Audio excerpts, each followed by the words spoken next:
2011년에 그냥 어떤 담당자가 야 마크 일어나! 일어나라고 야 해킹 당했어! 어떻게 할 거야? 어떡하지? 전 세계 거래량을 대다수 차지했던 글로벌 거래소였지만 실상은 뭐 동아리가 다르지 않았지 않나? 6번 이상 해킹이 네, 말이 돼요?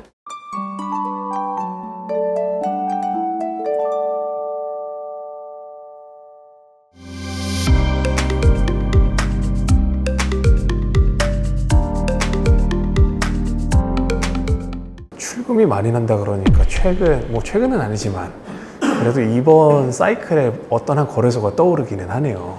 또 이렇게 말씀하려면 굉장히 가슴이 아픈데 그 FTX의 뱅크런.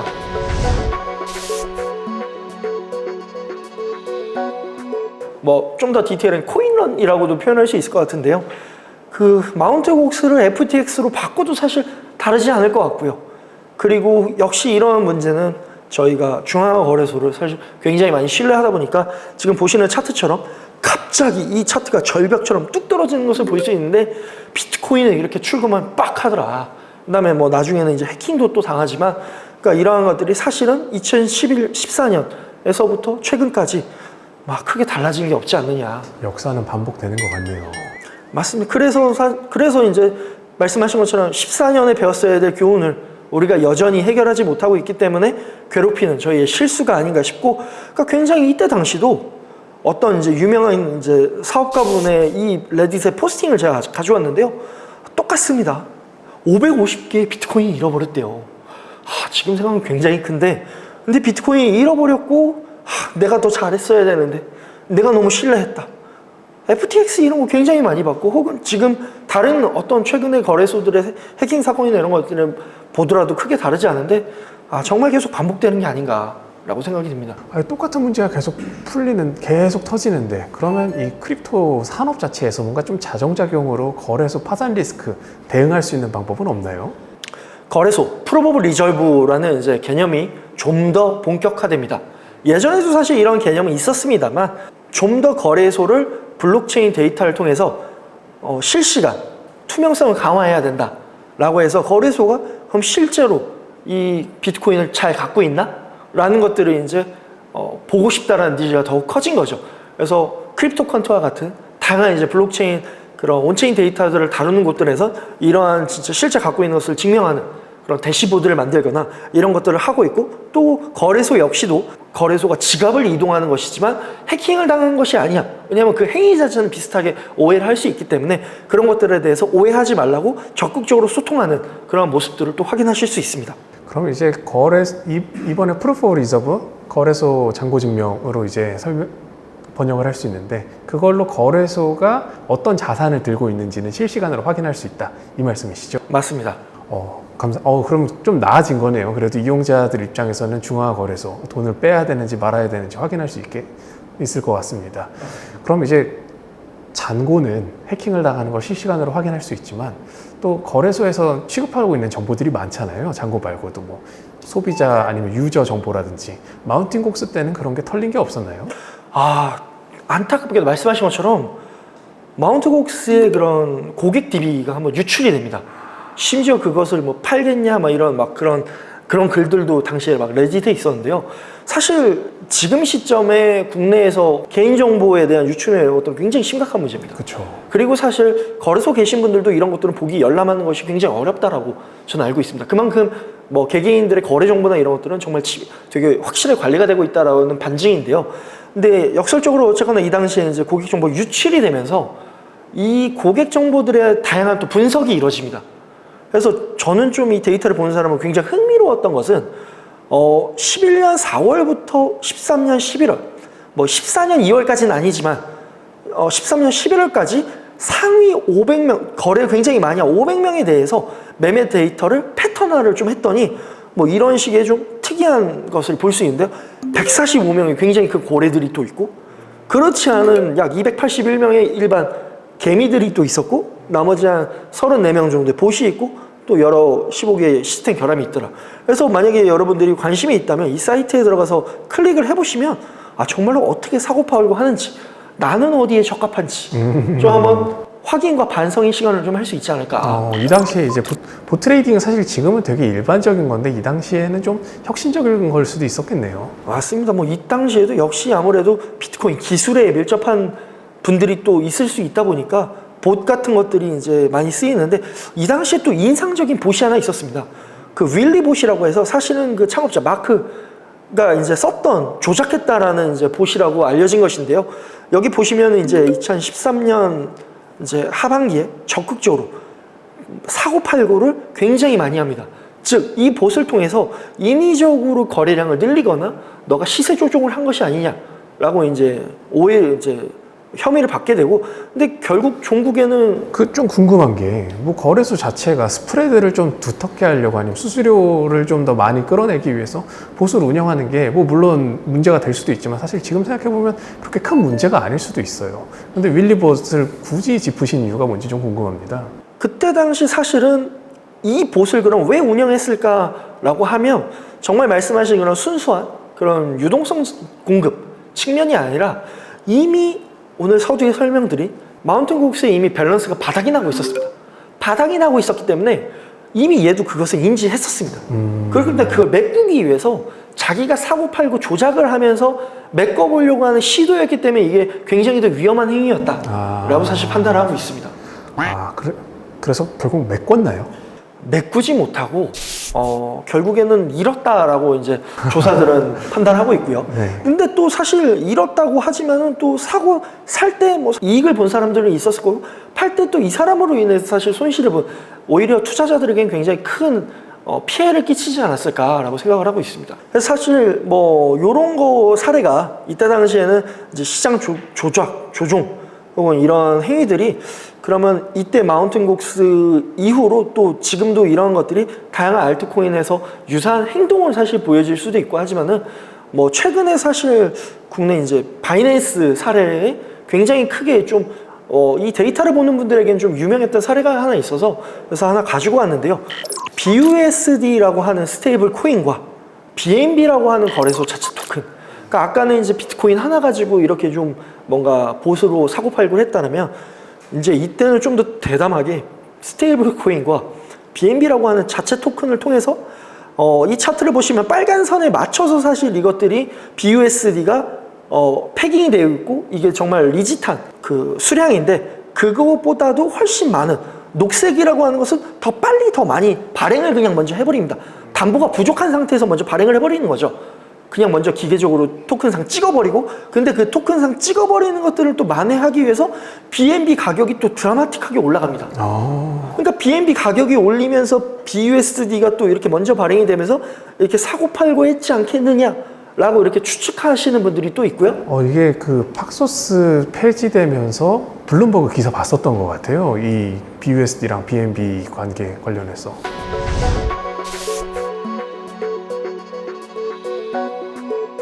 맞습니다. 이 팍소스에서 어쨌거나 정말 뉴욕 당국에서 미국에서 이렇게 규제 당국의 관리를 받는 것이었다.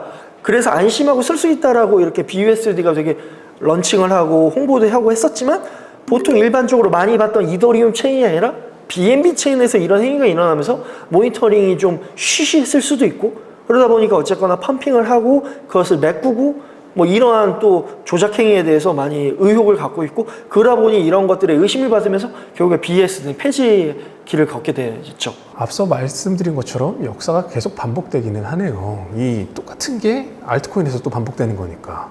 그럼 다시 돌아와서 마운틴 곡스 보상 왜 이렇게 늦어진 거예요? 이게 10년이나 걸릴 문제는 아닌 것 같은데. 세 가지만 크게 확인해 보시면 좋을 것 같습니다. 그러니까 첫째, 이렇게 늦어지게 된 이제 가장 큰 원인 중에 하나는 일본 파산법이라고 하는 특징이 있었습니다.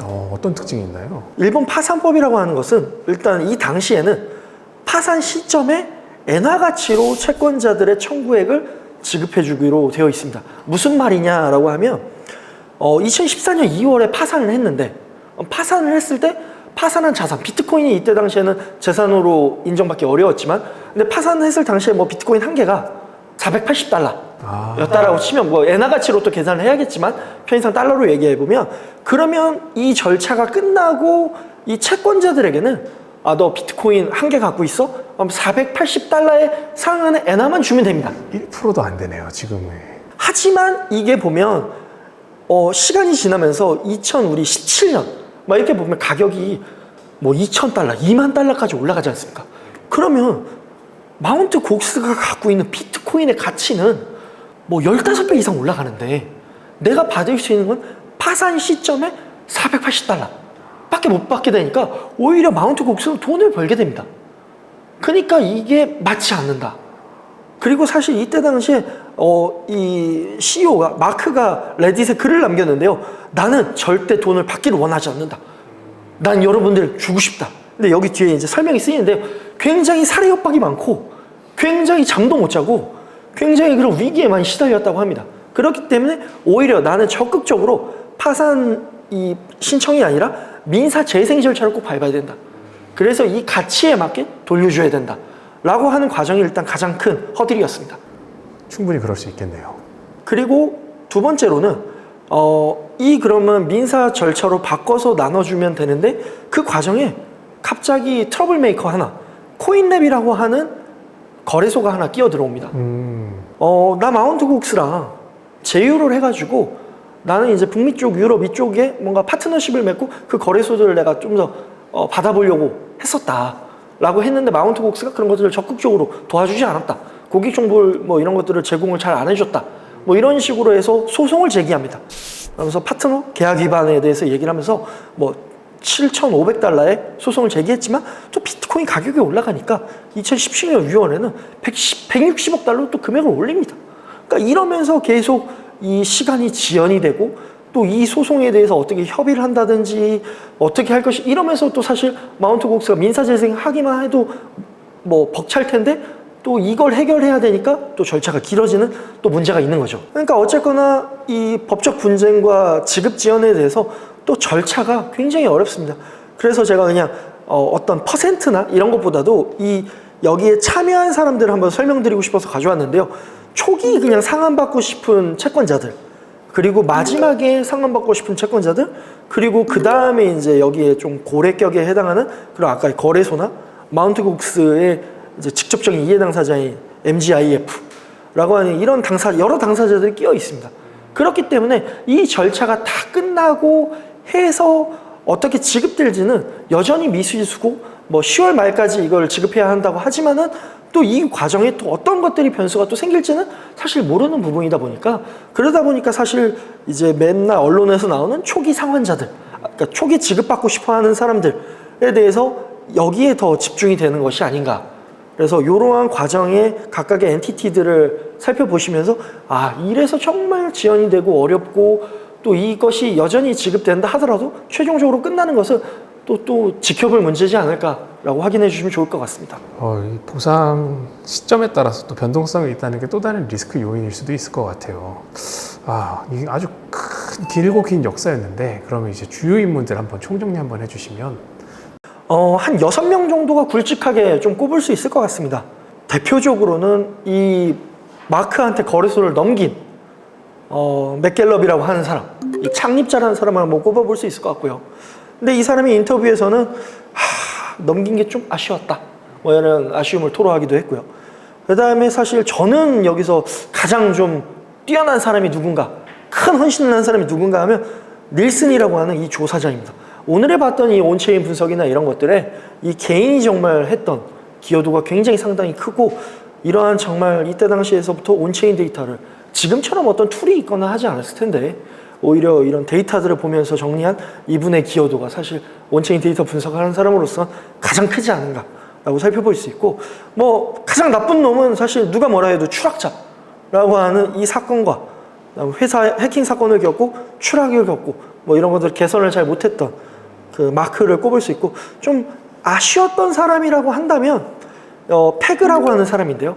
이 사람들은 이제 사건을 조사하고 보도한 보도자 역할을 했지만 최근 들어서 이 채권자들의 채권을 대변한 그 마운트 곡스 리걸이라고 하는 사이트를 운영하면서 막 이런 한축을 했는데 막판에는 코인랩이라고 하는 데서 굉장히 또 소송을 지연시키면서 자기가 먼저 사퇴하고 넘어갔는데 끝까지 유종의미를 봤으면 좋지 않았을까라는 좀 아쉬움이 남는 사람이 있습니다. 그럼 아쉬운 놈, 좋은 놈, 나쁜 놈, 비겁한 놈 이렇게 남은 거네요. 그럼 이제 너무 궁금합니다. 14만 점 1000개. 아직 앞으로 어떻게 되는지 너무 궁금해요. 이 매도 압박이 선반영됐는지 가격에 제발 그랬으면 좋겠지만 아니면 실제로 매도 압박이 존재하는지 이 부분 한번 짚어주시거나 예측해 주실 수 있으실지 부탁드리겠습니다. 네, 아마도 오늘 사실 마운틴 곡스 그래서 어떻게 되는 거야? 이거 매도 압박이 되는 거야? 이 답에 대한 가장 좀 직접적 연관이 있는 데이터가 아닐까 싶은데요. 채권자 청구 분석을 이제 블록체인 리서치 랩이라는 데이터를 제가 확인해 봤을 때 결론부터 말씀드리면 상위 1%가 그 청구액의 절반 이상을 차지할 정도로 집중이 되어 있다. 그래서 0.1%의 그룹이 30%가량의 이 청구액을 갖고 있고 고래들이네요. 맞습니다. 이게 이제 그런 마운틴 곡스 MGIF라고 하는 곳이거나 포트리스라고 하는 이 펀드인데요. 여기가 이제 이렇게 갖고 있고 이들은 즉각 매도를 하지 않기로 밝혔습니다. 그래서 이미 이 14만 개 중에 30%는 약 3만 개 좀 안 되지만 요거는 이제 매도 압박에서는 벗어날 수 있을 거라고 보고요.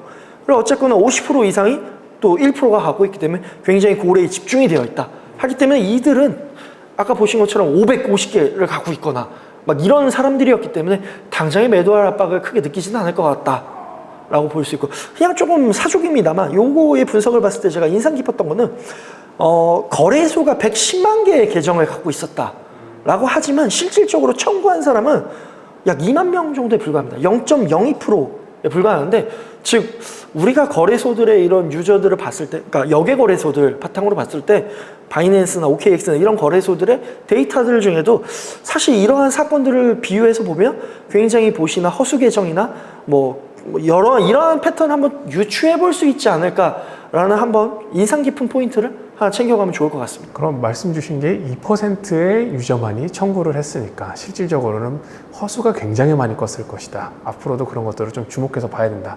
이렇게 이해해도 괜찮을까요? 이 유저 발표한 것보다 실질적인 그 뒤에 있는 진짜 유저는 굉장히 좀 소수였고 그것이 이제 좀 여기에 고래에 집중되어 있다.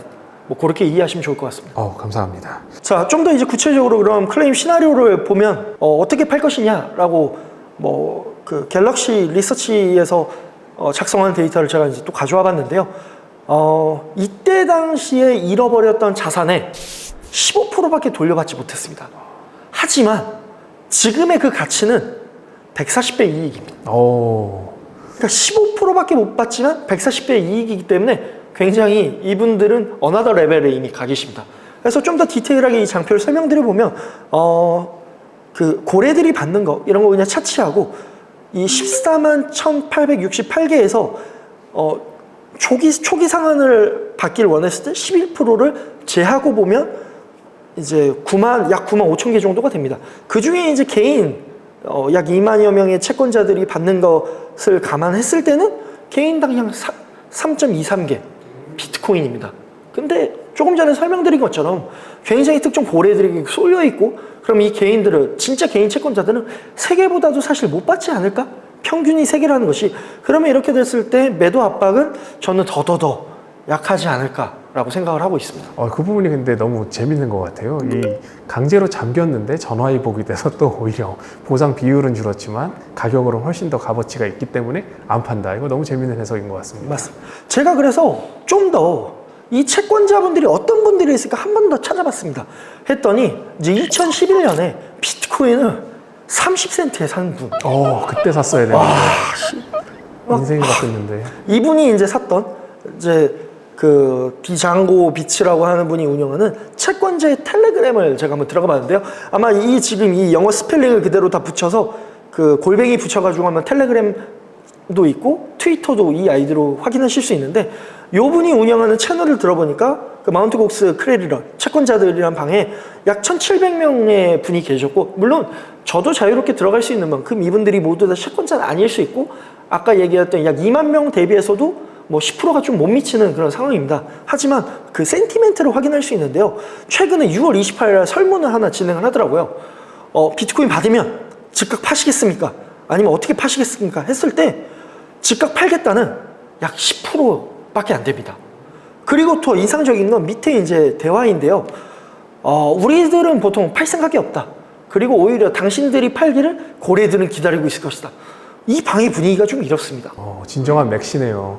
네, 그리고 여기 사진에 보시는 것처럼 맨날 언론에서는 내 돈 어디 갔니? 막 이런 시위하고 있는 이 시부야 마운트콕스 건물 앞에서 당시 시위하고 있는 이런 사진의 심각한 표정의 이분들의 사진만 볼 수 있지만 지금 이 사진은 그래도 좀 약간 표정이 밝습니다. 부위도 좀 하고 있고.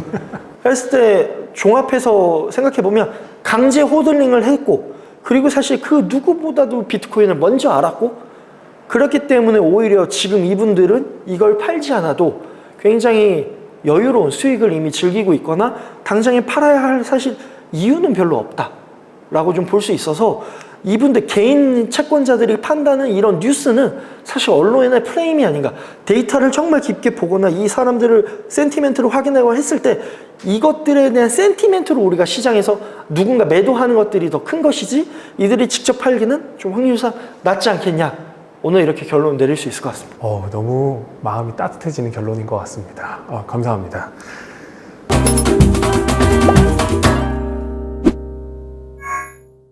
오늘은 마운틴곡스가 어떻게 시작되었고 또 어떤 역사를 가지고 어떤 해킹을 당해서 그리고 앞으로 어떻게 될 것인지 이 모든 걸 데이터 기반으로 설명해 주신 웹3 애널리스트 박별님이 마운틴곡스에 대해서 사실 아주 잘 정리해 주셨는데요. 그럼 이제 다음 주 어떤 내용으로 좀 얘기를 해 주실지 좀 궁금합니다. 아무래도 이제 이더리움 ETF, 솔라나 ETF도 되면 좋겠지만 저희에겐 이더리움 ETF가 남아 있습니다. 그래서 이더리움 ETF 관련해서 이더리움 생태계는 지금 어떤지, 뭐 고래는 지금 뭘 하고 있는지 이런 것들에 대해서 자세히 알아보겠습니다. 너무 그것도 기대가 되는 겁니다. 마지막으로 지금 가격이 너무 힘들어요. 그래서 지금 비트코인 투자자 더해서 알트코인 투자자들은 죽어나가는데 그분들을 위해서 당부의 한 말씀 해주실 수 있으실까요?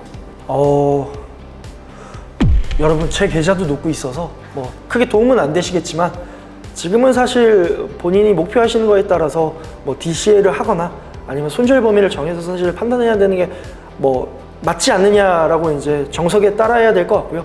하지만 또 누군가에게는 이런 조롱과 코인을 왜 해야 되냐, 코인 망했냐 라고 하는 센티멘트가 바닥을 향해 가고 있기 때문에 월급을 받으면 한번 저라면 적극적으로 매수를 해봐야 되지 않나 뭐 그렇게 생각을 하고 있습니다. 공포에 매수하라 맞습니까? 여러분 제 계좌를 살려주십시오. 좋습니다. 오늘도 데이터 기반의 방송 별의별 크립토였습니다. 앞으로도 더 좋은 방송으로 더 좋은 콘텐츠로 찾아뵐 수 있도록 좋아요, 구독, 알람 부탁드리겠습니다. 감사합니다.